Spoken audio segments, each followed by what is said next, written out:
Dear Pennies and Pens, it's your girl, Loud Pen, but you can call me Penny. Today's vlog is called Penny Travels, How to Plan a Solo Trip to Asia. Okay, first of all, let me say thanks so much for watching, checking out the Penny Black YouTube channel, and supporting my business, ISLP, the Ink Spot LLC.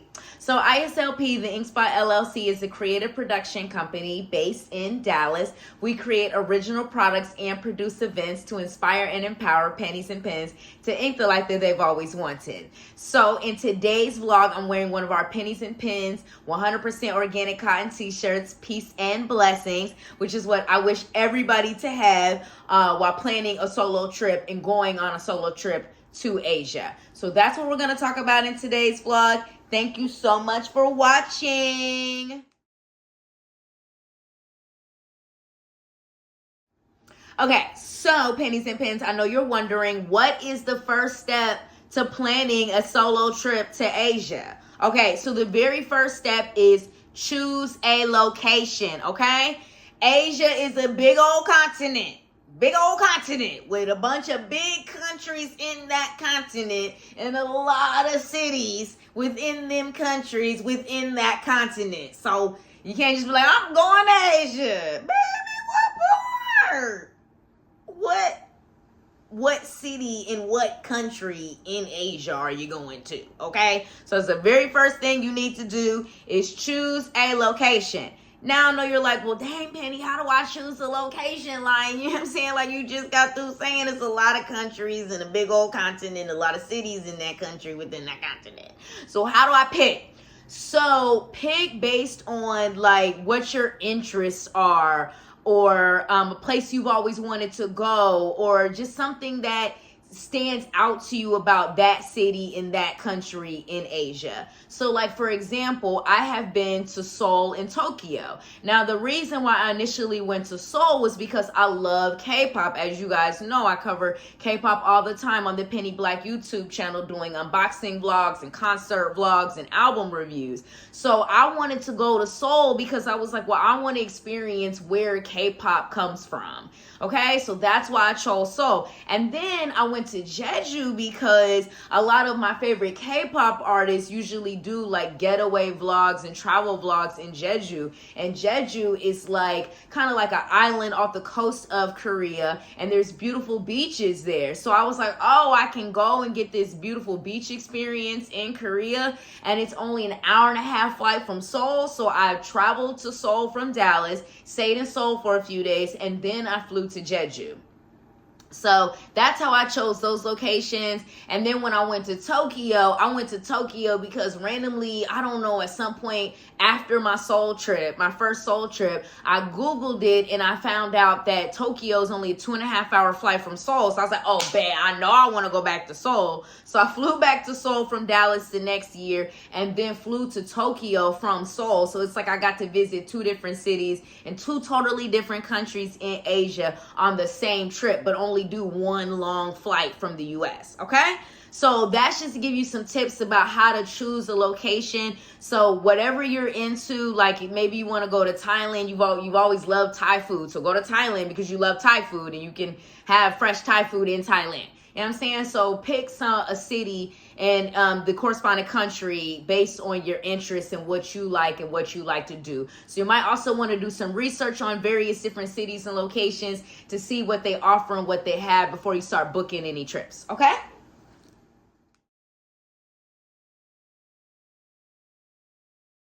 Okay, Pennies and Pens, so after you have chosen a location, you decided this is definitely where I want to go. The next thing you need to do to plan a solo trip to Asia is set a date. Okay, now when it comes to setting a date, this is first of all, it's up to you and your personal schedule. When are you available to go on this solo trip? Like, when do you not have any work events and personal events such as weddings and family reunions and a family member's birthday, a best friend birthday. You know, when do you not have any of that going on? When do you also have some PTO time that you can use to go on this solo trip so you can still get paid while you're off on your trip? You know what I'm saying?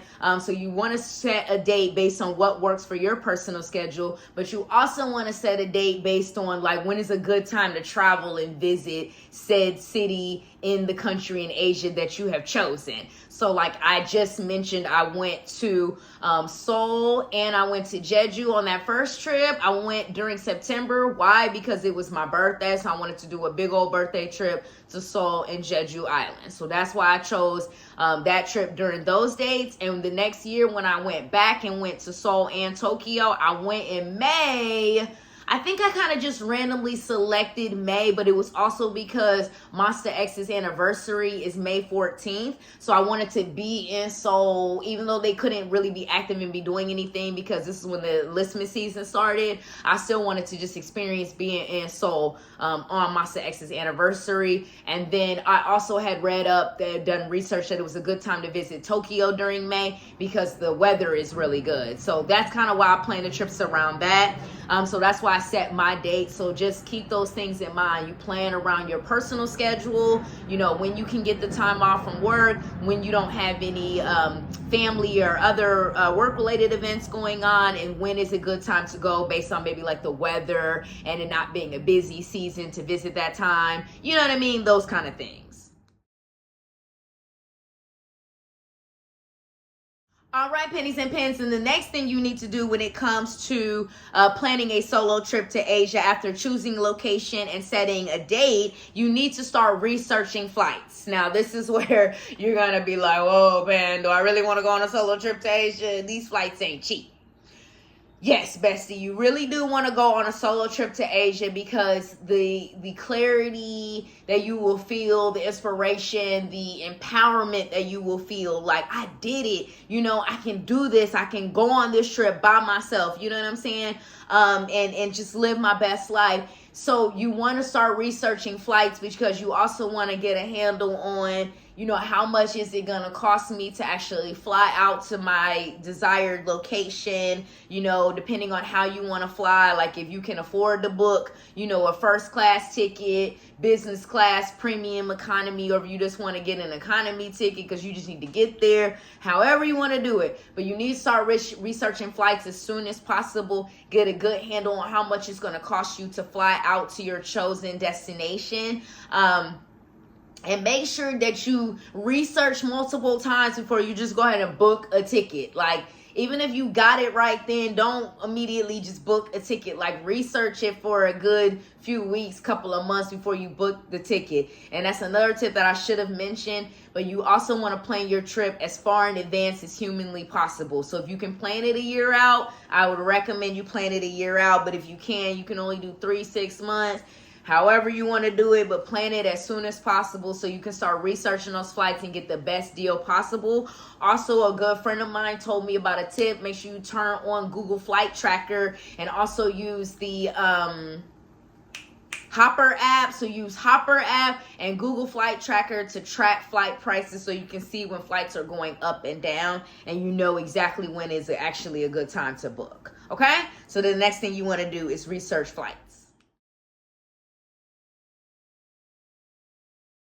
All right, and then tip number 4 to planning a solo trip in Asia is to research hotels. You kind of want to research flights and hotels simultaneously, but flights needs to be your main focus because without a flight to get to whatever your city and country in Asia, it's kind of moot to have a hotel booked, right? So then you start researching hotels and seeing how much it is going to cost you for hotels. Now, hotels, that is totally up to you and your personal budget, pennies and pens.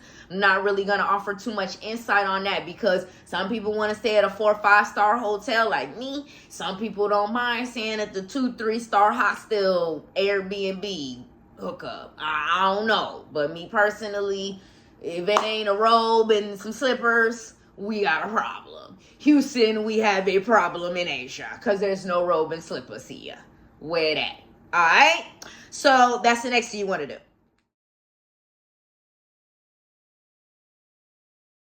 right, and then step number 5 to planning a solo trip to Asia is creating a budget. Notice step 3 and 4 were just researching flights and researching hotels. I ain't say nothing about booking nothing. I'm talking about researching. The reason why you're just researching when you initially start looking into flight and hotel is because that's how you're going to create your budget. If you don't know how much it's going to cost you to fly out there, if you don't know how much it's going to cost for your hotel stay, it's kind of tough to create a budget. You feel me? So you just start researching flight and hotel before you actually book it, so you can factor all of that into your budget, okay? And your biggest expenses on any trip, solo or not, but definitely for a solo trip, because remember, on a solo trip, you don't have nobody split nothing with. There is no boo, babe, best friend, homegirl, sister, cousin to be like, hey, you got half the bill. No, it's all you, baby. So budget is hugely important, okay? Because you're the one paying for literally everything, all right?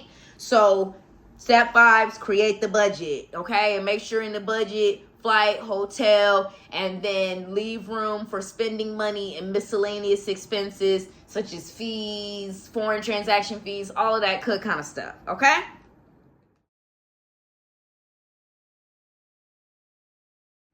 All right, pennies and pens. And the next tip, number 6, is to actually book the flight, okay? We got the location. We got the dates. We know how much the flight gonna cost. We know how much the hotel gonna cost. So now it's time to start getting things booked. Sign on the dotted line, little baby.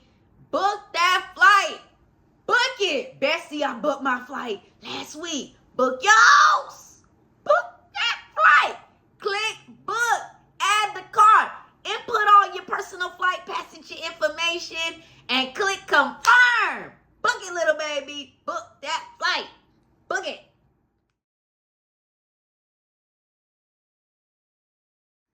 All right, so you know what happens after you done book the flight? Bestie, you don't know what comes next? Book the hotel. Bestie, treat yourself. Bestie, when I went to Jeju Island, you want to know where I stayed at? Oh, I stayed at the Grand Hyatt, little baby. Oh, I sure did. And lo and behold, a few months later, Jehuni of Monster X, you know, a famous celebrity, well-known K-pop star and whatnot, stayed at the same hotel that Bushy Loud Pensy did. He sure did, little baby. The Grand Hyatt Jeju. Yes. Treat yourself, little baby. You on vacation. It's a solo trip. You could twerk and flirt and ain't nobody gonna tell on you, bestie. Okay, all right, but for real, book the hotel after you book the flight, for real, okay?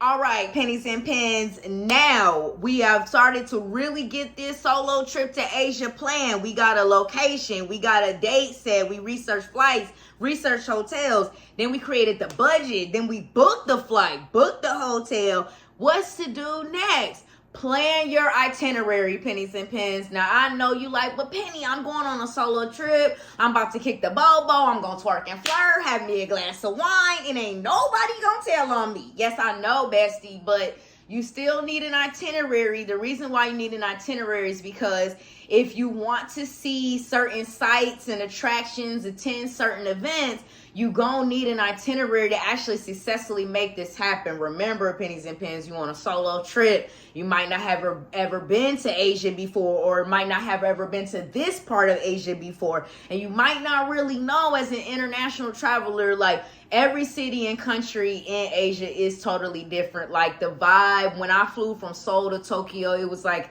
even though it was only a 2.5-hour flight, I felt like I flew across the world, because Korean culture and Japanese culture really are so different, and experiencing it by myself there, it was just totally different. And so you really want to plan an itinerary so you can do certain things. Like, for example, on my second trip to Seoul, I was able to attend 2 K-pop concerts. I actually got to go see my baby's Gravity, and I also got to see another soloist named Baekho. So the reason why I was able to do that is because I planned an itinerary. I was like, okay, I fly in to Seoul on this date. I was like, I'm going to go straight to the hotel. I even planned out exactly how I was going to get to my hotel, because I wanted to take take public transportation to save money, not having to get a cab or Uber or anything. And so then I had to plan out exactly how I'm going to get to the hotel. And then, you know, I plan out, okay, I'm going to get to the hotel. I'm going to check into the hotel. I'm going to go set my bags down, take a shower, get something to eat, kick the bobo, the Gravity concerts this day at this time, the Baco concerts at this day and this time. You know what I'm saying? Because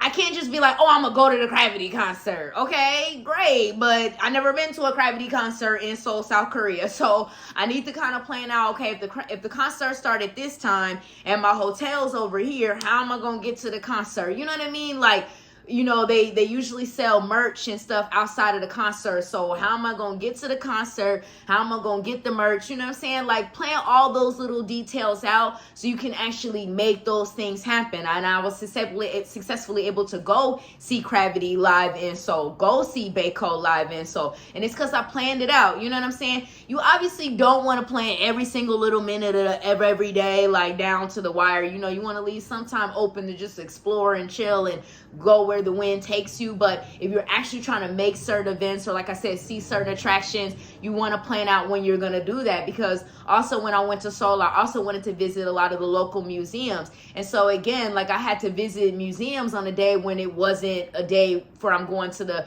Gravity and Baco concerts. So I was like, okay, these are the days I'm going to the concerts, which I think was like that Saturday and Sunday. So then I was like, okay, that Monday or that Friday, I have time to like go to the local museums. You feel me? So you plan your schedule out and you plan your itinerary so you actually have time to go see local attractions that you want to see, or go see local events. Okay? And yeah. All right, the last and final tip, the hardest tip that I'm going to give you when it comes to planning a solo trip to Asia. Go and have fun, little baby. Get on that flight. Little baby, don't book everything and then cancel it 24 hours later. Talk about, oh, Penny, I know, I'm scared. I can't go on the trip. No, bestie, you can go on the trip. You going on the trip. Bestie, you going on the trip. You booked the flight. You booked the hotel. You created your budget. You did your research. You planned the itinerary. Now all you got to do is go and have fun and enjoy it. And just remember, everything is not going to go the way you plan it. Everything ain't going to go perfect. Like, I remember just a second ago, I was bragging about, oh, I planned my itinerary. I made it to the Gravity and Baco concerts. Bestie, I almost didn't make it to the Baco concert. I had missed my stop on the train, and then I got off the train, and I had to take a cab, but then nobody speak English because I'm in Korea. Then I made it to this concert 2 minutes before it started. Everything ain't gonna go perfect, bestie, but I made it. I saw Baco in Seoul, South Korea. I saw him live, okay? I got it. I made it there some kind of way. All right, but everything is not going to go the way you plan it. Everything is not going to be perfect. There's going to be random little issues and hiccups. Just roll with the punches and deal with it and to the best of your ability. But the most important thing is that you go on this solo trip to Asia and you have fun, pennies and pens, and ink the life you've always wanted, okay? Thanks for watching. Peace and blessings. Go to the link in my description box to support Black and woman-owned business, okay?